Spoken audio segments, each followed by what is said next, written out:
Hello दोस्तों, आप सबका फिर से स्वागत है आपके अपने YouTube चैनल फिजिक्स दा में। और मैं हूं आपका दोस्त टीसी यानी कि तापस चैटर्जी। आज हम लोग एक बहुत ही इंटरेस्टिंग चीज के बारे में बात करेंगे।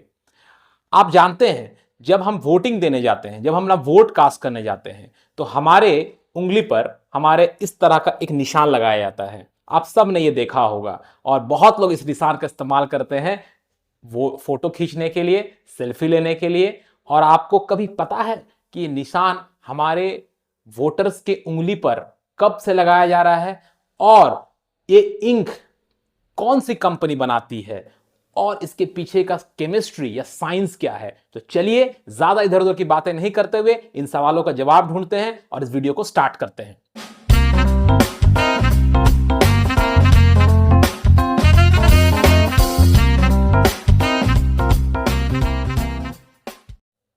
तो दोस्तों, हमारे देश में आम चुनाव 1952 में स्टार्ट हुआ और उस 1952 के चुनाव में इलेक्शन कमीशन को लगा कि बहुत सारा वोगस वोटिंग हुआ। वोगस वोटिंग का मतलब एक ही वोटर अपना वोट 2-3 बार, 4 बार, 5 बार कास्ट कर दिया अपने किसी भी पॉलिटिकल पार्टी को जिताने के लिए। तो जो इलेक्शन कमीशन ऑफ इंडिया ने क्या किया, CSIR जो कि भारत की संस्था है, उसे एक इस तरह का इंक बनाने का प्रोजेक्ट सौंपा।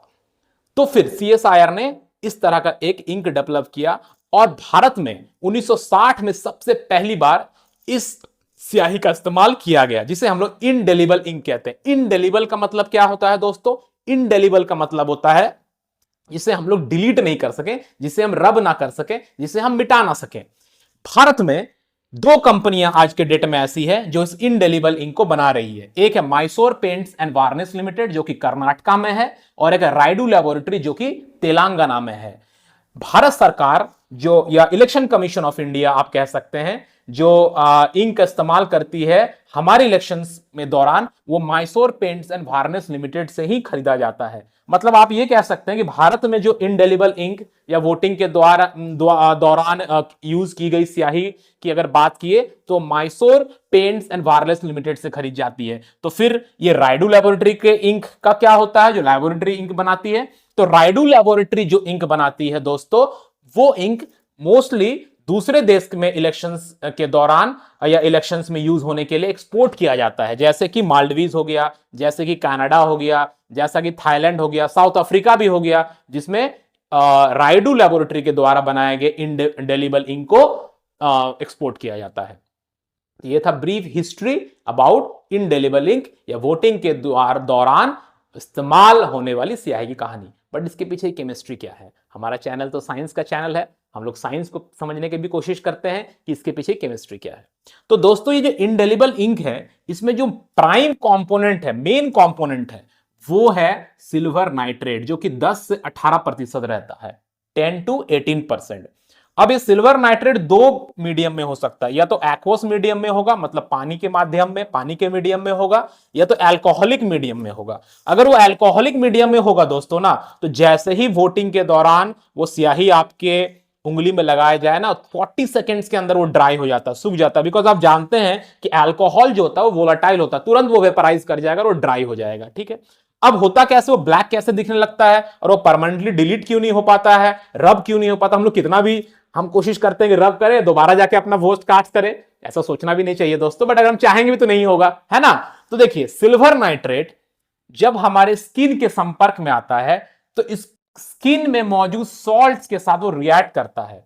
और आपने नोट किया होगा, आपने ध्यान दिया होगा कि जैसे ही आप अपना वोट कास्ट करके बाहर निकलते हैं ना और सनलाइट के प्रेजेंस में आते हैं, तो वो ज्यादा ब्लैक दिखने लगता है, गाढ़े रंग का काला हो जाता है, ज्यादा काला दिखने लगता है। क्यों? क्योंकि सिल्वर नाइट्रेट स्किन में मौजूद सॉल्ट के साथ जब रिएक्ट करता है दोस्तों, और सनलाइट के प्रेजेंस में वो सिल्वर क्लोराइड बना देता है। और सिल्वर क्लोराइड का कलर क्या होता है? ब्लैक। क्या आप मुझे कमेंट में बता सकते हैं कि सिल्वर क्लोराइड का इस्तेमाल और किस बहुत ही इंपॉर्टेंट चीज में, हमारे जीवन से जुड़ी हुई एक और इंपॉर्टेंट चीज में सिल्वर क्लोराइड का इस्तेमाल होता है? कमेंट में जरूर बताएं। सिल्वर क्लोराइड ब्लैक कलर का दिखता है सनलाइट के प्रेजेंस में, और जब हम घर जाके इसको रब करते हैं, साबुन से या पानी से धोने की कोशिश करते हैं, फिर भी ये रब क्यों नहीं होती है? बिकॉज ये सिल्वर क्लोराइड वाटर में इनसॉल्युबल है। तो तो ये था brief history about this indelible ink या वोटिंग में इस्तेमाल होने वाली स्याही की कहानी और उसके पीछे का साइंस। आप याद रखिएगा कि सिल्वर नाइट्रेट वो कंपोनेंट है जो इस इंडेलिबल इंक का मेन कंपोनेंट है, और वो जब हमारे त्वचा के संपर्क में आता है सॉल्ट के साथ रिएक्ट करके वो सिल्वर क्लोराइड बना देता है, जो कि ब्लैक कलर के अपीयर होता है, और वो परमानेंटली हमारे उंगली पर मार्क छोड़ देता है। तब वो क्या जीवन भर हमारे उंगली पर मार्क रहेगा? नहीं। जब हमारा स्किन का सेल, पुराने सेल्स डेड होकर नए सेल्स बनेंगे, नाखून के सेल्स नए सेल्स बनेंगे, नए सेल का जब फॉर्मेशन होगा तभी हमारे उंगली पर से ये निशान हटेगा, बना कोई भी केमिकल या किसी भी तरह के सोप या डिटर्जेंट से ये नहीं मिटेगा। चलिए, तो आज की वीडियो में इतना ही, लेकिन कमेंट में आप जरूर बताएं कि इस इंडेलिबल इंक का इस्तेमाल वोटिंग के अलावा और कहां पे होता है। तो देखते हैं आप लोगों ने कभी नोट किया कि नहीं किया कि इंडेलिबल इंक का जो निशान है वो और कहां पर इस्तेमाल होता है वोटिंग के अलावा। मिलते हैं नेक्स्ट वीडियो में किसी इंटरेस्टिंग साइंटिफिक फैक्ट और उसके पीछे के ब्रीफ हिस्ट्री को लेकर। बाय।